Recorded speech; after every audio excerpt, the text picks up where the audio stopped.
എന്നാടാ hi guys, oh god you again വീണ്ടും നിങ്ങളോ? കുറെ പേര് എന്റെ അടുത്ത് ചോദിക്കുന്നുണ്ട്, മേ ബി അബി എവിടെ പോയി, അബി ഇട്ടിട്ട് പോയോ ഇത് തീർന്നില്ലേ? അതോ അബി കുറെ പേര് ഞാൻ കമന്റ് ഒക്കെ കണ്ടു അബി തേച്ചിട്ട് പോയെന്നൊക്കെ. എന്നിട്ട് അബി ഒരു ഫ്രോഡായിരുന്നു ഗൈസ്. മനസ്സിലാക്കി കളഞ്ഞല്ല പിന്നെ. ഞാനും വിഷ്ണുവായിട്ട് ബ്രേക്കപ്പ് ആവാൻ വേണ്ടി അവൻ കുറെ കിടന്നിട്ട് ഇതിന് ഇൻവോൾവ് ആയിട്ടുണ്ടായിരുന്നു. ഈശ്വര, ഇതൊക്കെ എന്റെ തലയിലാവൂലോ. പിന്നെ എനിക്കത് മേ ബി മനസ്സിലായതാണ്.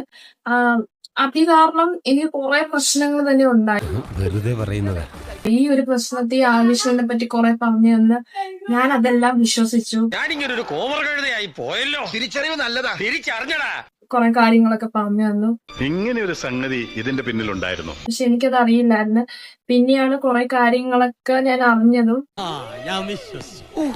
പിന്നെ നിങ്ങളൊക്കെ വിചാരിക്കുന്നുണ്ടാവുമല്ലോ, അന്നേ ഇവൻ കാരണം ഞാനും വിഷ്ണുവിടെ മേക്കപ്പിന്റെ ഒരു സിറ്റുവേഷൻ എത്തി. ഞാൻ ഓർക്കുന്നു, വല്ലാതെ ഓർക്കുന്നു. പക്ഷെ അന്ന് ബ്രേക്കപ്പ് ആയിരുന്നു, പക്ഷെ ഇന്ന് ബ്രേക്കപ്പ് അല്ല.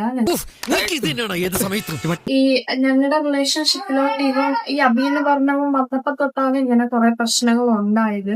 ഇതൊന്നും ഞങ്ങൾ അറിയിച്ചില്ലല്ലോ മോനെ. സമയമാകുമ്പോ അറിയിക്കാന്ന് കരുതിയിട്ടാ. അപ്പൊ തൊട്ടാണ് ഇങ്ങനത്തെ കുറെ പ്രശ്നങ്ങൾ ഉണ്ടായത്. പിന്നെ ഗൈസ്, ഇപ്പോൾ ഞങ്ങൾ ബ്രേക്കപ്പ് അല്ല, ഇപ്പോൾ ഞങ്ങൾ വീണ്ടും ഒന്നായിരിക്കുന്നു ഗൈസ്. നിങ്ങളിങ്ങനെ തരം പോലെ വാക്ക് മാറ്റി പറഞ്ഞ ആപ്പിലായത് ഞാനാ.